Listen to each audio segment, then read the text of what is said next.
Hola a todos y bienvenidos. Hoy me acompaña Xian Fu, un analista financiero de Singapur, pero con su enfoque en China. Es genial poder finalmente hablar contigo. Genial. Encantado de estar aquí. Quería discutir contigo esta guerra económica ahora entre Estados Unidos y China. Por supuesto, se ha estado desarrollando gradualmente a lo largo de los años, pero más recientemente se ha intensificado, obviamente. ¿Qué opinas de esto? Supongo que la visión general más amplia es, ¿está teniendo éxito Estados Unidos en sus objetivos o ves a los chinos siendo capaces de contraatacar contra esto?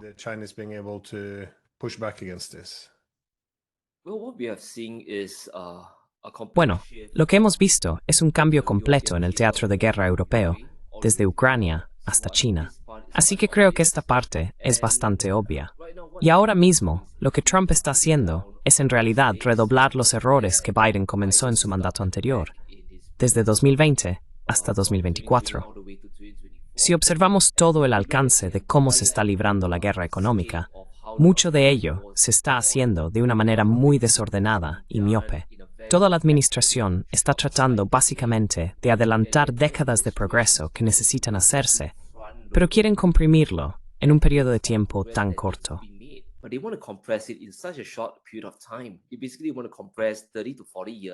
Básicamente, quieren comprimir de 30 a 40 años de progreso económico en solo unos pocos meses.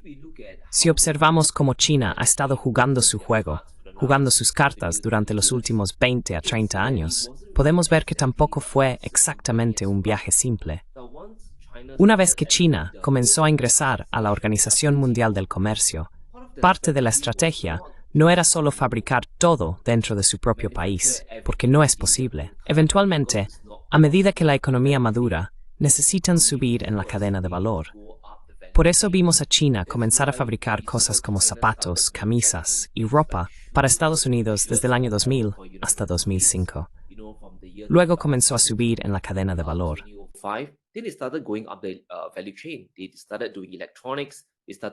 Comenzaron con la electrónica, comenzaron con las computadoras, y ahora hemos pasado de los teléfonos inteligentes a los vehículos eléctricos, llegando hasta los semiconductores. China sabe esto de manera inherente. Así que utilizando su superávit comercial, que es de alrededor de $1 billón al año, comenzaron a recorrer el mundo e invertir en sus proyectos ferroviarios. Empezaron a invertir en países como Vietnam, países dentro del Medio Oriente, dentro de Rusia misma y especialmente dentro de América Latina. Así que China, más o menos, ha diversificado efectivamente su riesgo. Y una estadística importante que debemos tener en cuenta es la dependencia de China del comercio con Estados Unidos.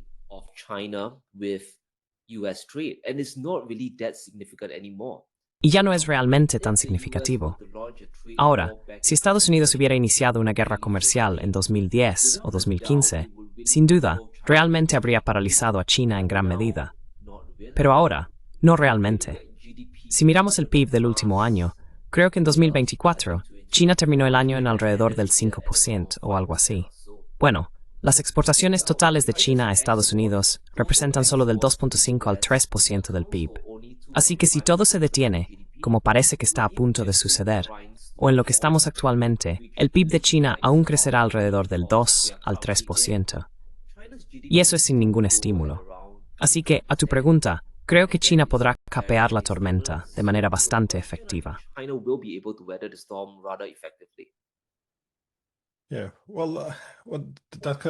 Sí, bueno, ese es también mi pensamiento. Puedo entender algunas de las quejas de Estados Unidos porque durante muchos años, cuando China, su objetivo era en gran medida maximizar las exportaciones. De esta manera, sus industrias crecerían y las fábricas del mundo podrían trasladarse allí. Además, los chinos podrían acumular muchas reservas nacionales y obtener muchos fondos. Así que con el tiempo, recuerdo haber dicho hace unos 20 años, esto no es sostenible. Lo llamamos interdependencia. Pero de nuevo, con el tiempo, el poder industrial y los ahorros están cambiando de Estados Unidos a China. Así que entiendo por qué habría, por ejemplo, interés en los aranceles.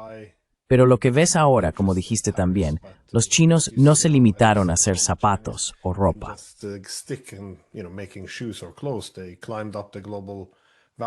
Escalaron en las cadenas de valor globales y se volvieron mucho más autosuficientes.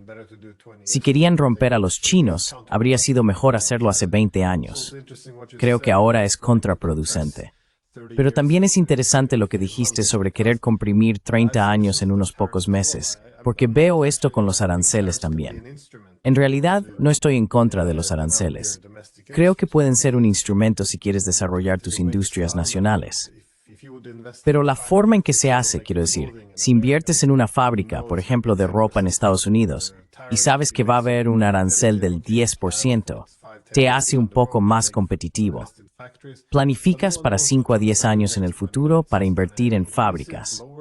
Pero nadie sabe lo que Trump va a hacer en los próximos 20 minutos, si va a aumentarlo o reducirlo.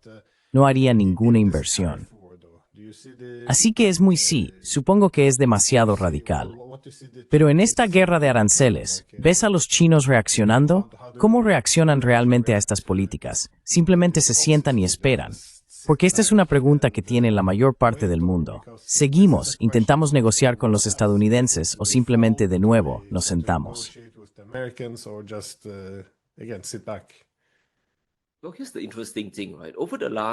Bueno, aquí está lo interesante, ¿verdad? Durante las últimas 3 semanas a un mes, hemos visto a los chinos no hacer absolutamente nada más que quedarse atrás. Simplemente mantenerse al margen. Porque de alguna manera saben cuál es el verdadero sello de la economía de Estados Unidos, ¿verdad? Creo que todos podemos estar de acuerdo en que la economía de Estados Unidos hoy en día está hiperfinanciarizada. Todo gira en torno a Wall Street, a los instrumentos, al mercado de valores y a los bonos. Así que si te pones a jugar con la política comercial, podrías romper el mercado de bonos. Si piensas en el mercado de bonos, podrías romper la política comercial. Así que todo está interconectado hoy en día. Entonces, ¿qué hemos visto en las últimas 3 a 4 semanas? Hemos visto un total repudio de los activos de Estados Unidos, no solo de China, sino del mundo en general.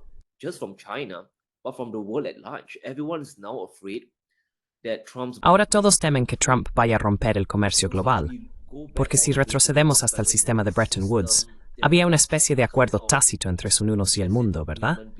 Estos nos inundaría el mundo con dólares. Proveerían una gran cantidad de liquidez. Y el mundo, en esencia, simplemente financiaría a Estados con muchos bienes y servicios, ¿verdad? Principalmente bienes en este momento. Y todos podemos discutir si eso es algo sostenible a largo plazo, pero así fue como se desarrolló el antiguo orden mundial. Ese era el marco de todo. Ahora, cuando Estados Unidos decide ir un arancel del 10% al mundo entero, y la tasa efectiva, si no me equivoco, está alrededor del 20% al 25%, podemos postular que el flujo de dólares de Estados Unidos al mundo va a disminuir más o menos esa cantidad, ¿verdad?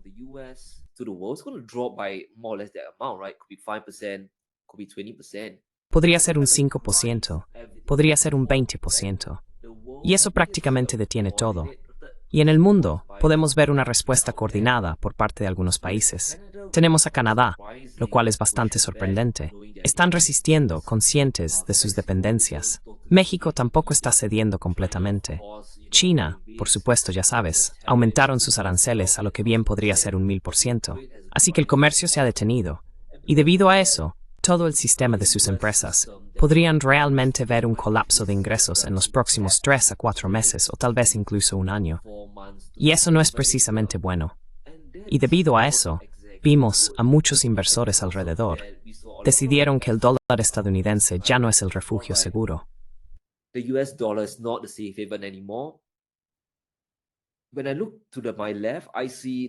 Cuando miro a mi izquierda, veo los mercados de bonos en caos.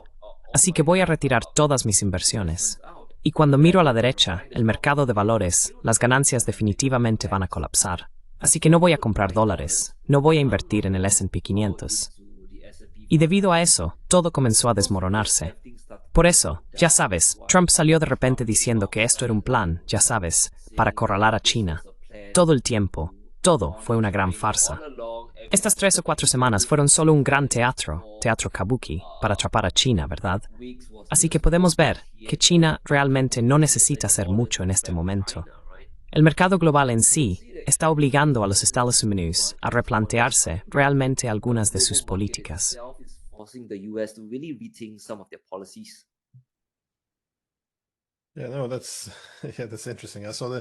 Eso es interesante.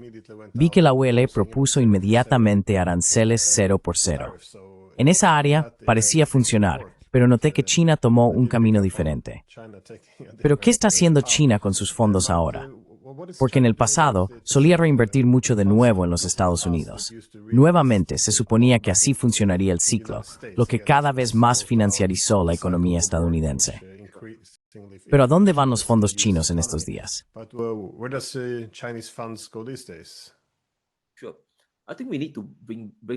Claro, creo que también necesitamos retroceder a los últimos 2 o 3 años, ¿verdad? Necesitamos entender lo que China ha estado observando en la reciente guerra entre Rusia y Ucrania. Cuando Putin entró, creo que fue en abril o mayo de 2022, fue cuando el G7 decidió congelar los activos rusos, ¿verdad? Quizás un mes más o menos. Pero eso básicamente eliminó 300.000 millones en activos soberanos rusos. Y para cualquier país, fue un gran llamado de atención. Y Pekín especialmente un gran llamado de atención, porque, ya sabes, después de Rusia, será China la siguiente. Y como es Roist, China es la siguiente.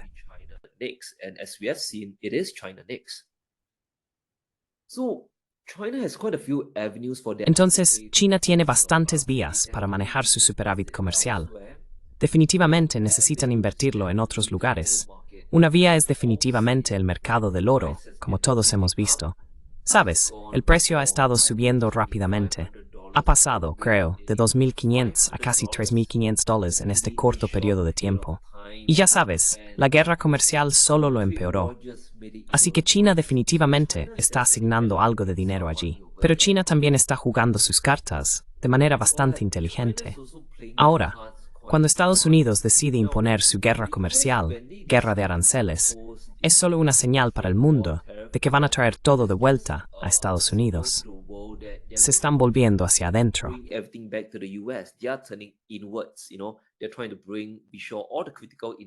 Están tratando de recuperar todas las industrias críticas allí. Como resultado, importarán menos del mundo. Pero si miramos el enfoque de China, ellos están saliendo hacia afuera. Están tratando activamente de globalizar su rincón del mundo y el mundo en general. Así que China definitivamente está usando parte de su dinero. Lo están invirtiendo en lugares como Arabia Saudita, América Latina, Argentina, Brasil, invirtiendo en algunos proyectos en Rusia, el sudeste asiático. Así que China está usando su dinero de una manera que realmente construye más fábricas allí, diversifica su cadena de suministro, así como para protegerse de sanciones.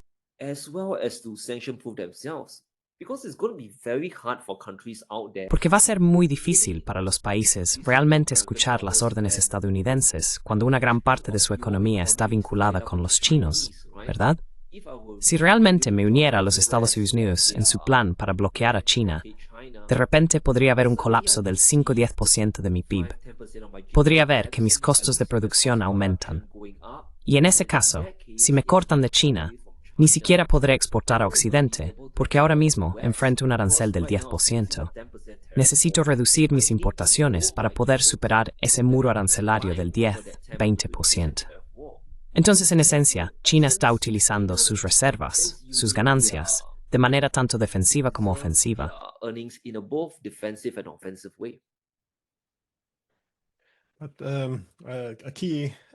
Pero un aspecto clave o área de esta guerra financiera o económica está obviamente dentro del sector tecnológico.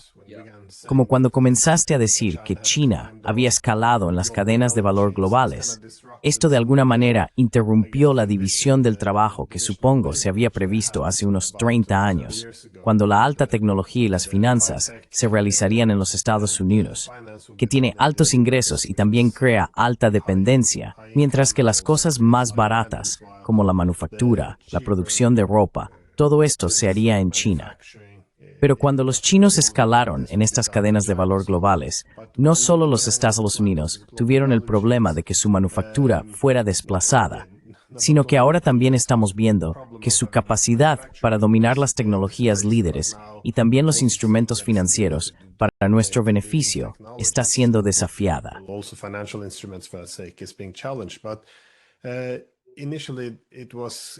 Pero inicialmente surgió como un consejo en los Estados Unidos, por ejemplo, del CEO de Google, que si solo se imponían algunas prohibiciones a los semiconductores chinos, eso efectivamente le quitaría el suelo a todos estos gigantes como Huawei y comenzaría a colapsar todo el desarrollo tecnológico de China. Luego, Estados Unidos podría reducir el desarrollo tecnológico de China como su principal rival. Pero no es ningún secreto que esto no ha salido como se esperaba. Creo que las cifras de despidos de Intel serían un buen indicador de hacia dónde va esto. Pero ¿ha podido China realmente crear autosuficiencia? ¿O cómo ha sido capaz de... Bueno, ¿cómo puedes explicar cómo ha sido capaz de, supongo, adaptarse a esta situación?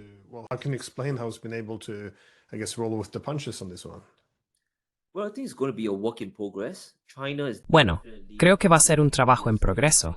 China está definitivamente, quiero decir, unos años atrás. No hay forma de evitar eso. Pero luego han podido realmente ponerse al día. Han podido cerrar la brecha de manera bastante convincente y sorprendente. Creo que todos hemos visto lo que sucedió en los últimos 2-3 meses.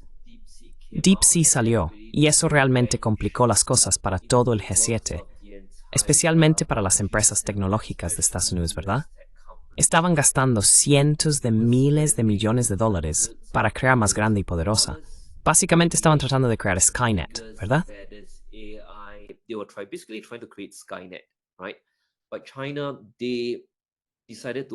Pero China decidió optar por un enfoque más práctico, para crear un modelo de IA que fuera más aplicable a industrias como la energía y la salud, de modo que puedan generar ingresos para eventualmente financiar el resto de sus proyectos de IA.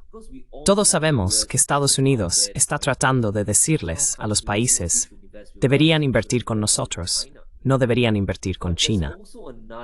Pero también hay otro aspecto que Estados Unidos no ha considerado realmente, y es las cadenas de suministro de China, que les permiten reducir sus costos de producción, investigación e inversión a niveles extremadamente bajos en comparación con Estados Unidos.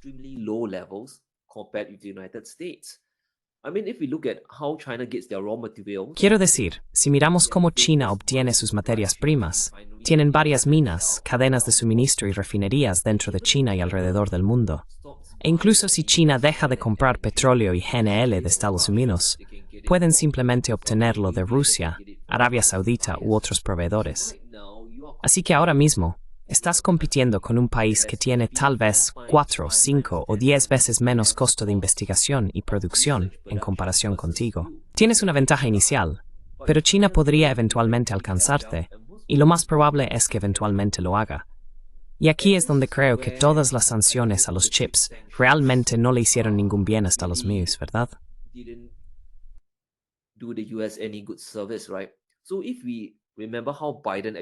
Entonces, si recordamos cómo Biden realmente jugó el juego cuando se trató de semiconductores, una mitad es buena, la otra mitad es terrible. Ahora toquemos primero lo bueno. Cuando estás librando una especie de guerra industrial con China, no puedes evitar el hecho de que necesitas subsidiar tus industrias, porque China definitivamente está subsidiando las suyas. Y si le dices a China que no subsidie sus industrias, aún lo van a hacer. Esto es algo que no se puede evitar. Así que creo que Biden creó un fondo de 50.000 millones o 100.000 millones de dólares para semiconductores. Y creo que eso fue bueno. Ahora, ¿cómo se está implementando? Es otro asunto.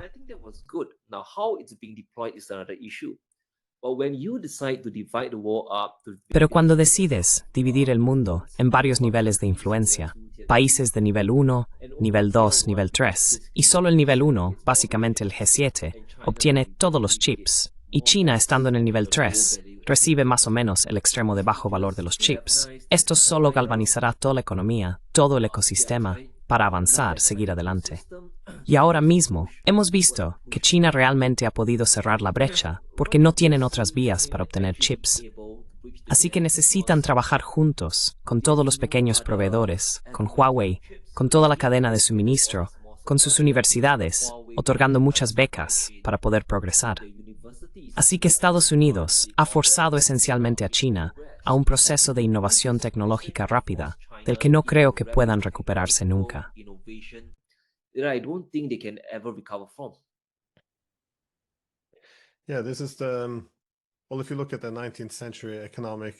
Si observas el nacionalismo económico del siglo XIX, fue cuando los países reconocieron que su soberanía política estaría interrelacionada con su soberanía industrial. Fue entonces cuando los países utilizaron muchos de estos aranceles y subsidios temporales para desarrollar esta fortaleza. Obviamente, China ha utilizado estos enormes ingresos que ha estado generando a lo largo de los años para financiar otras industrias. Pero parece que ahora Estados Unidos está tratando de intensificar sus esfuerzos para, supongo, imitar este enfoque chino. Quieren usar aranceles, por supuesto, no de manera muy elegante, pero los chinos no dependieron tanto de ellos. Pero los subsidios son bastante importantes, porque si observas el desarrollo de Silicon Valley, a menudo se presenta esta versión romantizada de simplemente dejar que los emprendedores hagan lo que quieran.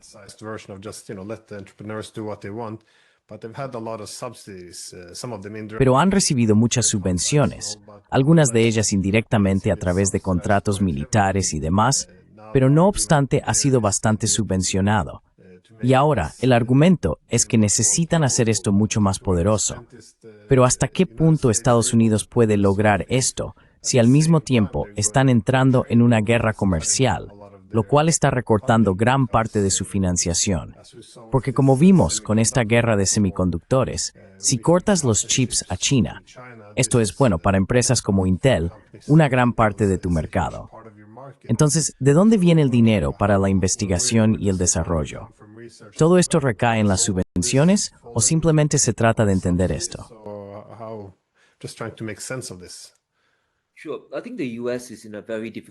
Claro, creo que Estados Unidos está en una posición muy difícil. Están luchando, como dijiste, demasiadas guerras al mismo tiempo. Realmente es solo la guerra económica en sí. Hay demasiados frentes. Entonces, ¿de dónde va a salir el dinero?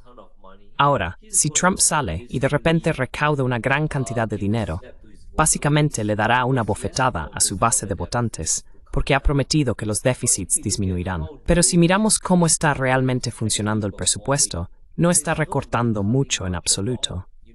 Sabes, pasamos de 2 billones en promesas o fueron 1 billón en recortes de déficit. Luego hemos bajado a 500.000 millones. Luego la promesa bajó a 150.000 millones. Y como todos sabemos, Elon Musk acaba de irse. Ha regresado a Tesla porque toda la empresa se está colapsando.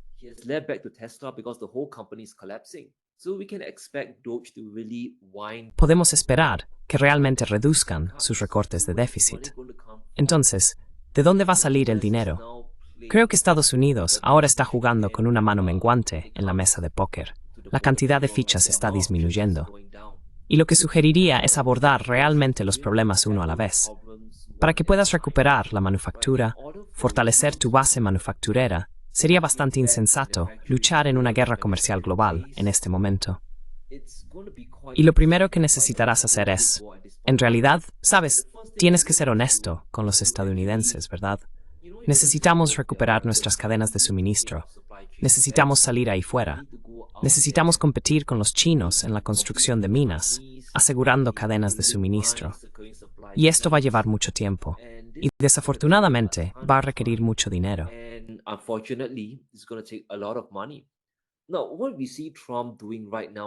Ahora, lo que vemos que Trump está haciendo en este momento es intentar acortar este proceso, ¿verdad? Sabe que necesita cadenas de suministro. Por eso está tratando de forzar a Zelensky a firmar el acuerdo de minerales, ¿verdad?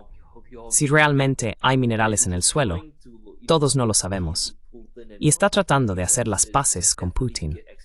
Una de las grandes razones es definitivamente obtener acceso a los recursos rusos. Pero eso aún no es suficiente, porque China tiene muchas cadenas de suministro en todo el mundo.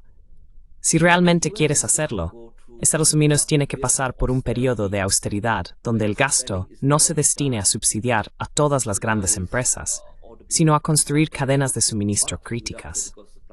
Básicamente, tienen que imitar lo que China hizo en los últimos 10 a 20 años. Pero, ¿realmente pueden soportar el dolor?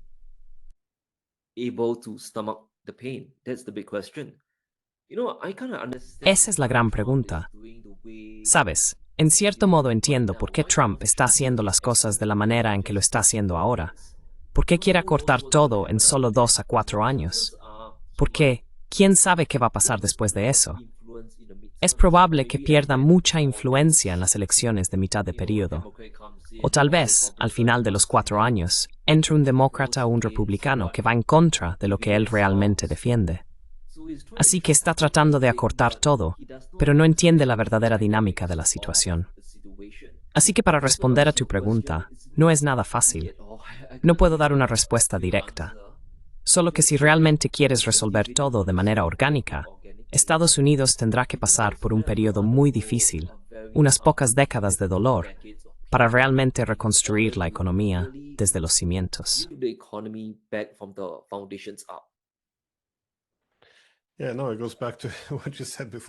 Sí, no, vuelve a lo que dijiste antes, esto de comprimir todo en unos pocos meses.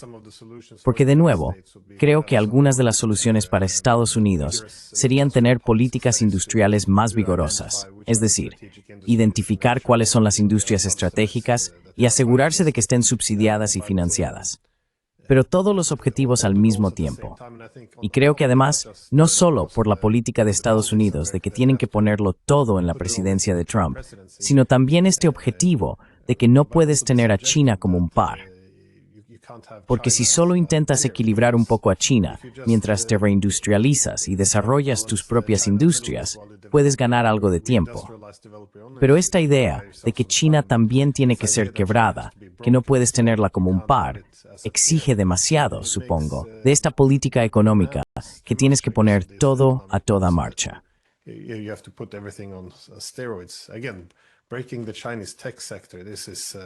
Nuevamente, romper el sector tecnológico chino. ¿Cómo vas a reindustrializar o desarrollar tus industrias si cortas a tu principal socio? ¿En qué industrias en China tienes actualmente tus ojos puestos? Tienen esta notable capacidad para centrarse en las industrias estratégicas que necesitan. Por ejemplo, con los coches autónomos, han sido bastante estratégicos porque son más o menos las mismas tecnologías que se usarían en robótica, con los sensores y todo eso. Puedes ver más o menos el camino que está tomando. Con la industria automotriz, por ejemplo, Elon Musk una vez se burló de que los chinos iban a tener sus propios coches eléctricos y un mercado automotriz. Pero mira lo que sucedió en un periodo de tiempo muy corto. Entonces, ¿cuáles son las principales industrias en las que te estás enfocando?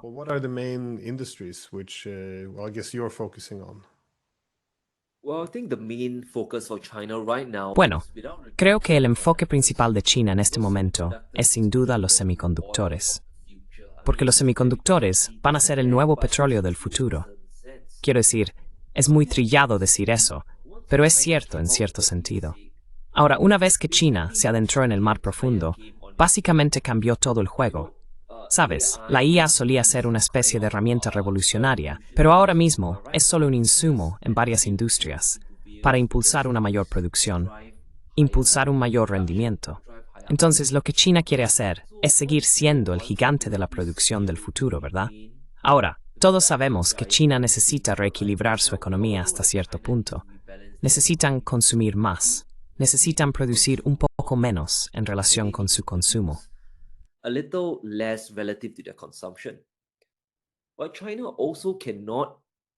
Pero China tampoco puede reducir su producción, y la única manera de mantener su ventaja es, ya sea en robótica o en semiconductores.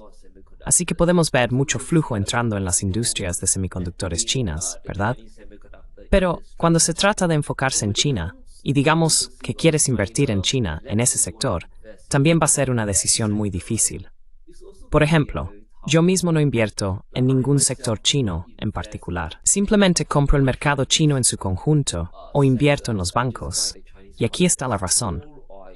Hay una razón por la cual muchas empresas en el mundo, desde Estados Unidos hasta Europa, como Volkswagen, simplemente no pueden competir con las marcas chinas, ¿verdad?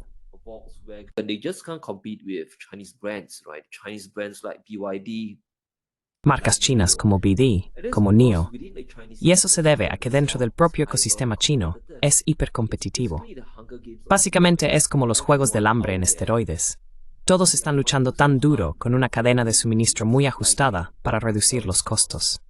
Y no sabemos qué empresa va a sobrevivir en los próximos 5 a 10 años. Podría ser B hoy o podría ser NIO, otro nuevo participante mañana. Así que va a ser bastante difícil invertir en empresas chinas en particular en este momento. Pero cuando se trata de los sectores en los que China necesita invertir, van a ser los semiconductores, sin duda. It's going to be semiconductors, hands down. Yeah, I guess my last question is on actually, Mi última pregunta es sobre cómo encaja el BRICS en esto, porque creo que una de las fortalezas de la economía china es, como dijiste, que tienen un control muy estricto sobre las cadenas de suministro, no solo diversificando, sino también, por supuesto, dentro de China. Tienen las minas, están trabajando con los metales de tierras raras, hacen el procesamiento, tienen los ingenieros, se puede ver en cada paso del proceso que tienen esto bajo control. Pero por supuesto, salir de China también es importante con la diversificación, por lo que están invirtiendo bastante en esto, no solo en las diversas industrias y los corredores de transporte, sino que también se ven los mecanismos financieros. ¿Cómo ves el papel del BRICS dentro de este marco más amplio? Porque parece que el BRICS se ha convertido en la institución clave para, supongo, acomodar una arquitectura económica internacional alternativa, después de que, como dijiste, Bretton Woods ya no está haciendo el trabajo.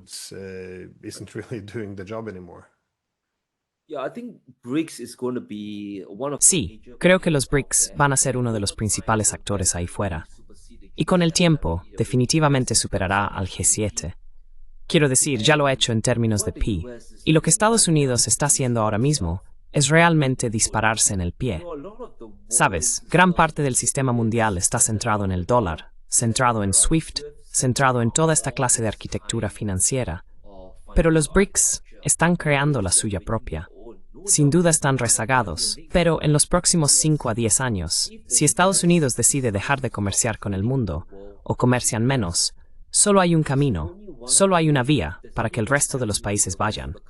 Y esa será BRICS. Quiero decir, si miramos a todos los países en BRICS, ya sabes, China, Rusia, Brasil, India, y tomamos en cuenta a los nuevos miembros como AU e Indonesia, muchos de estos lugares, sus poblaciones están creciendo en comparación con Occidente. Cari está estancado en el mejor de los casos.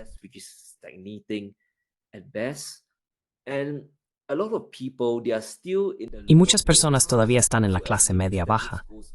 Así que a medida que los estándares de vida suben y la gente asciende, también lo hará su gasto. Es interesante ver que incluso los europeos están empezando a hablar más con los chinos porque saben que el mercado estadounidense o va a reducirse, estancarse o van a tener que escalar una gran barrera arancelaria. Pero si miras a los BRICS en general, a menos que decidas tomar represalias contra China y China responda, el nivel de aranceles en comparación con lo que proponen los estadounidenses es en realidad bastante leve. Debido a esto, podríamos ver un mundo muy bifurcado, donde es Estados Unidos contra todos los demás, no en el sentido de un conflicto militar, sino en el sentido de una lucha económica.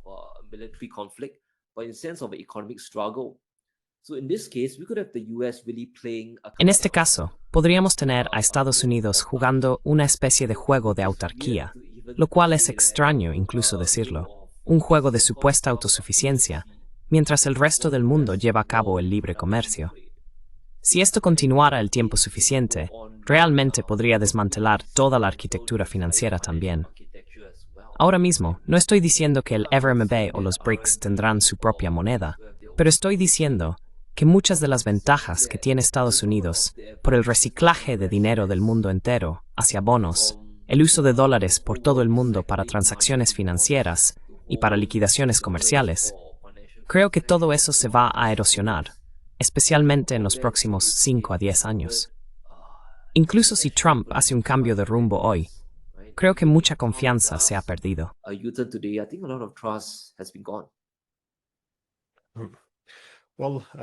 Bueno, mientras terminamos esto, quería preguntarte, ¿dónde puede encontrarte la gente? Porque sé que tienes un canal de YouTube muy popular, por supuesto. ¿Hay algún otro lugar donde la gente pueda encontrarte? Where else people can find you? Not really, but you can always hit to. No realmente, pero siempre puedes ir a YouTube. Simplemente busca Cienfuegund. Cienfuegund puedes ir allí. Y hablo un poco sobre China, realmente sobre los aspectos financieros de toda la guerra, sobre la economía de Estados Unidos, las recesiones, así como invertir en oro. Todo esto se cubrirá en mi canal. Así que sí, solo ven y échale un vistazo. This will be covered in my channel, so yeah, just come and check me out. Yeah, no, Sí, no, espero tenerte de vuelta en algún momento para discutir los metales preciosos y especialmente el oro, porque esto es algo que todo el mundo está observando en este momento. De todos modos, Xianfu, muchas gracias por tu tiempo. Thank you so much for your time. Hola, la Glenn. Athis Glenn aquí.